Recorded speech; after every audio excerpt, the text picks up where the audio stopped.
I'm May, and this is what changes retirement.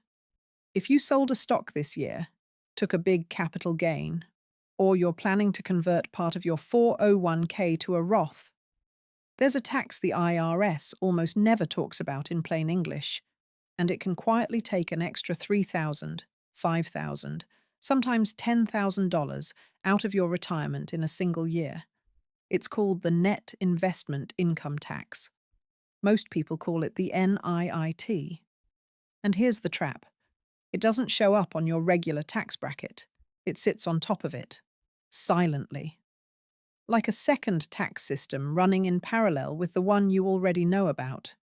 If you're a pre-retiree with $250,000 or more in household income, in the year you sell an asset, convert a Roth, or take a large capital gain, and you don't know this rule exists, you will find out about it in April, when it's too late to do anything about it. Today, I'm going to show you exactly how the NIIT works, who it actually hits, a real dollar example so you can see it happen, and the 3 legal moves you can make right now, before December 31st, to keep this surtax off your return entirely. Let's get into it. The net investment income tax was introduced in 2013 as part of the Affordable Care Act, and it's a flat 3.8% surtax that applies on top of your normal capital gains or income tax rate. It doesn't replace anything. It stacks. Here's the mechanism. The IRS looks at 2 numbers every year on your return.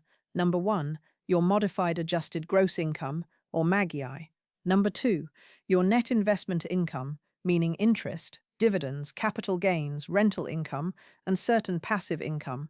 The NIT applies to whichever is smaller, your net investment income, or the amount by which your MAGI exceeds a threshold. And those thresholds are the trap, because the IRS has never adjusted them for inflation since 2013.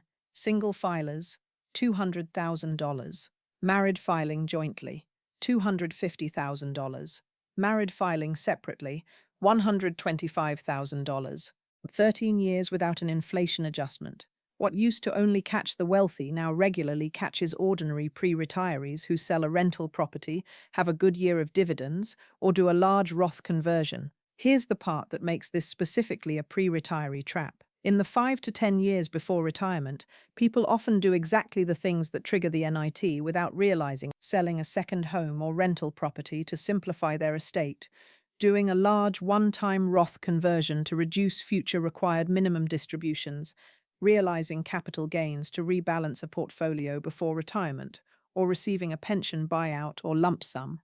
Any one of these can push your MAGI over the threshold for that single year, even if your income is normally well below it. And because the NIT is based on the smaller of your investment income or your income over the threshold, even a modest capital gain can get partially taxed at this extra 3.8% if it's what pushes you over the line. Let's say a married couple, both 61, have a combined income from pensions and part-time work of $210,000. That's already close to the $250,000 threshold. This year, they sell a rental property they've held for 15 years and realize a $150,000 capital gain. Their MAGI for the year jumps to $360,000.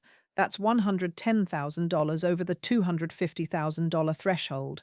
Their net investment income, the capital gain, is $150,000. The NIT applies to the smaller of those 2 numbers. In this case, that's $110,000, the amount over the threshold. 3.8% of $110,000 is $4,180. That's on top of their regular capital gains tax. It shows up nowhere on their 1099. It doesn't get withheld automatically unless they know to ask for it. It appears as a surprise on Form 8960 when they file, and by then the sale is done, and there's nothing left to plan around. This is the part that should make you angry. Most general financial advisors focus on asset allocation, what to buy, what to sell, how to diversify.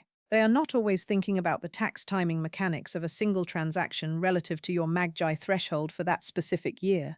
The NIT is a tax planning issue, not an investment planning issue, and it frequently falls into the gap between what your advisor manages and what your CPA sees only after the fact, usually after the sale has already happened. Here's what you can actually do. None of this is exotic. All three of these are fully legal, IRS-sanctioned strategies, but you have to act before the transaction, not after. Move 1. Time your income triggering events across tax years. If you're planning a large capital gain, selling a property, a business, a concentrated stock position, look at whether you can split the sale across 2 tax years. Selling half in December and half in January can keep both years under the threshold instead of stacking the full gain into one year that blows past it. Move 2. Use installment sales. For real estate or a business sale, an installment sale under Internal Revenue Code Section 453 lets you spread the capital gain and the income it generates over multiple years instead of recognizing it all at once. This can keep your magi under the threshold in any single year, even though the total gain is the same. Move 3.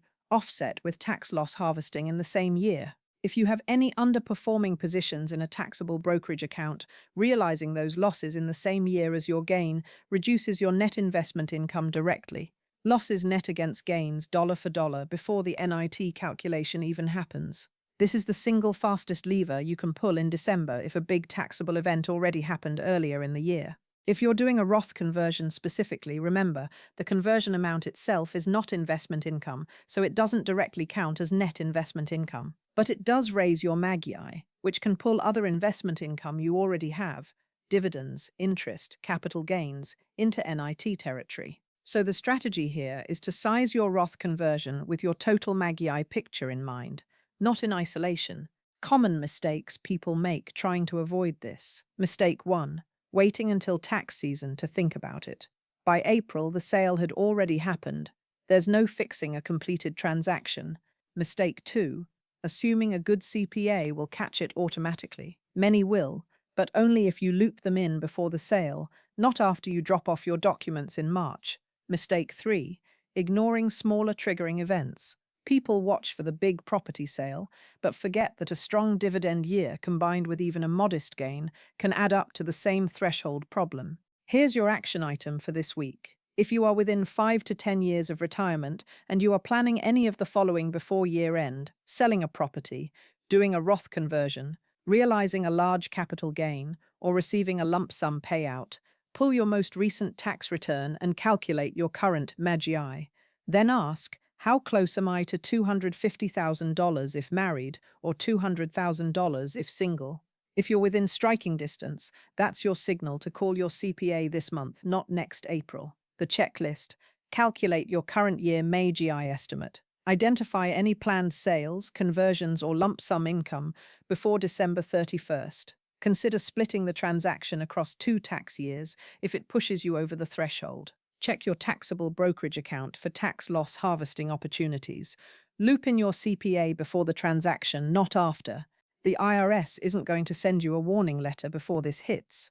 The rule has been sitting quietly on the books since 2013, unadjusted for inflation, waiting for pre-retirees to walk into exactly this kind of year. If this helped you see something your advisor didn't mention, subscribe. I cover a new IRS trap, Social Security tax mine or retirement account landmine, every week. Next up, the pro rata rule, and why your Roth conversion might just get taxed twice. I'm May. See you in the next one.